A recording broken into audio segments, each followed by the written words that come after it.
Hi everyone, welcome to the channel. आज के इस वीडियो में हम Jean Piaget's cognitive development theory के बारे में जानेंगे। जीन पियाजे की थियरी इस बात पर जोर देती है कि कैसे बच्चे एनवायरनमेंट से इंटरेक्ट करके नॉलेज को कंस्ट्रक्ट करते हैं और बच्चों का कॉग्निटिव डेवलपमेंट स्टेजेस के थ्रू होता है। अब हम जीन पियाजे की थियरी से जुड़े हुए कुछ की टर्म्स या की कंस्ट्रक्ट्स को जानेंगे। इसमें सबसे पहला है स्कीमा। इसे स्कीमेटा भी कहा जाता है। स्कीमा मेंटल स्ट्रक्चर्स होते हैं या फ्रेमवर्क होते हैं जो बच्चों को इंफॉर्मेशन समझने में मदद करते हैं। ये बच्चों को मदद करते हैं कि वे इंफॉर्मेशन को समझ सकें और इंफॉर्मेशन को इन स्ट्रक्चर्स में ऑर्गेनाइज कर सकें। और ये जो इंटरप्रिटेशन है या जो इंफॉर्मेशन की समझ है वो बच्चे एक्सपीरियंस के थ्रू गेन करते हैं। बच्चे कंटिन्यूसली एक्सपीरियंस के थ्रू स्कीमेटा को बिल्ड करते हैं और मॉडिफाई करते हैं। ये स्ट्रक्चर्स कंटिन्यूसली डेवलप होते हैं और इनमें मॉडिफिकेशन भी चलता रहता है। जो दूसरा की टर्म है वो है एसिमिलेशन। ये एक ऐसी प्रोसेस है जिसमें प्रीवियस नॉलेज का यूज़ करके बच्चे न्यू इन्फॉर्मेशन से मतलब निकालते हैं या मीनिंग को कंस्ट्रक्ट करते हैं। यहाँ प्रीवियस नॉलेज या एग्जिस्टिंग नॉलेज का यूज़ किया जाता है न्यू नॉलेज को कंस्ट्रक्ट करने के लिए। तीसरा टर्म है एकोमोडेशन। ये एक ऐसी प्रोसेस है जिसमें प्रीवियस नॉलेज में चेंजेस किए जाते हैं या जो एग्जिस्टिंग नॉलेज है उसमें एडजस्टमेंट किए जाते हैं ताकि न्यू नॉलेज को उसमें फिट किया जा सके जो पहले से प्रीवियस नॉलेज से मैच नहीं करती। एसिमिलेशन और एकोमोडेशन में एक अंतर है। एसिमिलेशन में प्रीवियस नॉलेज में चेंज नहीं होता, एकोमोडेशन में प्रीवियस नॉलेज में चेंज किया जाता है ताकि उसमें न्यू नॉलेज फिट हो सके या न्यू इन्फॉर्मेशन को फिट किया जा सके। नेक्स्ट टर्म है इक्विलिब्रेशन। ये एसिमिलेशन और एकोमोडेशन में बैलेंस की स्टेज है और इसी के थ्रू बच्चों का कॉग्निटिव डेवलपमेंट होता है। ये एक ऐसी बैलेंस्ड स्टेट है जहाँ existing knowledge accurately new knowledge को एक्सप्लेन करता है। अब हम कॉग्निटिव डेवलपमेंट के स्टेजेस को जानते हैं। पियाजे के कॉग्निटिव डेवलपमेंट के 4 स्टेजेस हैं। पहला है सेंसरी मोटर स्टेज, दूसरा प्री ऑपरेशनल स्टेज, तीसरा कॉन्क्रीट ऑपरेशनल स्टेज और फोर्थ है formal operational stage. Sensory motor stage 0 से 2 इयर्स तक होता है। प्री ऑपरेशनल स्टेज 2 वर्ष की आयु से शुरू होता है और 7 इयर्स तक यह 7 साल तक चलता रहता है।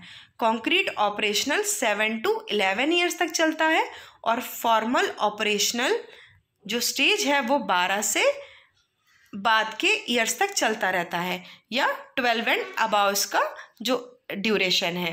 सबसे पहले हम सेंसरी मोटर स्टेज के बारे में जानते हैं। इसमें ऑब्जेक्ट परमानेंस डेवलप होता है। मीन्स बच्चे समझ जाते हैं कि जो चीज़ उनने एक बार देखी है वो कहीं ना कहीं एग्जिस्ट है और वो नॉलेज को सेंसस के थ्रू एक्वायर करते हैं, सेंसरी एक्सपीरियंसेस के थ्रू या मोटर एक्शंस के थ्रू नॉलेज को एक्वायर करते हैं। और जो दूसरी स्टेज है उसे हम प्री ऑपरेशनल स्टेज कहते हैं। इसमें बच्चों में सिंबॉलिक थॉट डेवलप होते हैं। मीन्स वो ऑब्जेक्ट्स को वर्ड्स या इमेजेस के थ्रू रिप्रेजेंट करने लगते हैं और इसे ईगोसेंट्रिज्म की स्टेज भी कहा जाता है। मीन्स उनका दुनिया के प्रति पर्सपेक्टिव फॉर्म होने लगता है और यहाँ पर लेकिन कंजर्वेशन की कमी होती है। मीन्स उनको क्वांटिटी की समझ नहीं होती है या वो शेप और अपीयरेंस के बेसिस पर क्वांटिटी को नहीं समझ पाते हैं। जैसे मान लीजिए एक सेम क्वांटिटी का जो पानी है उसको 2 शेप के ग्लास में यदि डालेंगे तो बच्चे यही बोलेंगे कि जो पतला और लंबा जो ग्लास है उसमें पानी ज़्यादा है। तो हम कह सकते हैं कि यहाँ कंजर्वेशन की कमी बच्चों में होती है, लेकिन ये जो कमी है वो नेक्स्ट स्टेज में नहीं होती है, वो है कॉन्क्रीट ऑपरेशनल स्टेज। यहाँ बच्चों में लॉजिकल थिंकिंग डेवलप होने लगती है, लेकिन सिर्फ कॉन्क्रीट इवेंट्स के बारे में। बच्चों में कंजर्वेशन का कॉन्सेप्ट भी डेवलप होने लगता है और वो कंजर्वेशन के कॉन्सेप्ट को समझने लगते हैं, रिवर्सिबिलिटी भी समझने लगते हैं और क्लासिफिकेशन करने लगते हैं। रिवर्सिबिलिटी का मतलब है कि यदि दो चीज़ों को यदि घुमा के दिखाएंगे तो भी उसको वो समझ लेंगे, लाइक 2 3 6, 3 2 6, ये भी वो समझ जाएंगे। और जो कॉन्सेप्ट्स हैं उनको क्लासीफाई करके समझना वो शुरू कर देंगे, मीन्स क्रिटिकल थिंकिंग भी बच्चों में डेवलप होने लगती है। जो नेक्स्ट स्टेज है वो है फॉर्मल ऑपरेशनल स्टेज। ये 12 वर्ष से डेवलप होना शुरू होती है। यहाँ बच्चे एब्स्ट्रैक्टली सोचने लगते हैं। यहाँ बच्चों में एब्स्ट्रैक्ट थिंकिंग, लॉजिकल थिंकिंग और सिस्टमैटिक थिंकिंग डेवलप होने लगती है और उनके अंदर हाइपोथेटिकल और डिडक्टिव रीजनिंग भी डेवलप होने लगती है। अब हम जानते हैं कि पियाजे की जो थियरी है, कॉग्निटिव डेवलपमेंट थियरी है, उसको क्लासरूम में कैसे अप्लाई करें। टीचर्स को कॉग्निटिव डेवलपमेंट की स्टेजेस के अकॉर्डिंग ही टीचिंग मेथड्स को यूज़ करना चाहिए। कॉन्क्रीट ऑपरेशनल स्टेज, यहाँ पर हमने जाना है कि वो कॉन्क्रीट ऑब्जेक्ट्स के थ्रू सीखते हैं और उनके थ्रू वो लॉजिकल थिंकिंग को डेवलप कर पाते हैं। इसलिए हमें 7 to 11 ईयर्स में hands on learning experience provide करना चाहिए। और फॉर्मल ऑपरेशनल स्टेज में जो 12 एंड अबाव में होता है, वहाँ बच्चे एब्स्ट्रैक्ट कॉन्सेप्ट्स को भी समझना शुरू कर देते हैं। तो यहाँ हमें ज़्यादा कॉन्क्रीट ऑब्जेक्ट्स को दिखाने की ज़रूरत। अब हम इस थियरी के कुछ क्रिटिकल पर्सपेक्टिव्स को जानते हैं। इसमें एबिलिटीज़ को अंडर एस्टिमेट किया गया है। क्रिटिक्स आर्ग्यू करते हैं कि पियाजे ने कॉग्निटिव एबिलिटीज़ को अंडर एस्टिमेट किया है यंगर एजेस में। उनको ये लगता है कि यंग एज में कॉग्निटिव एबिलिटीज़ बच्चों में कम होती है।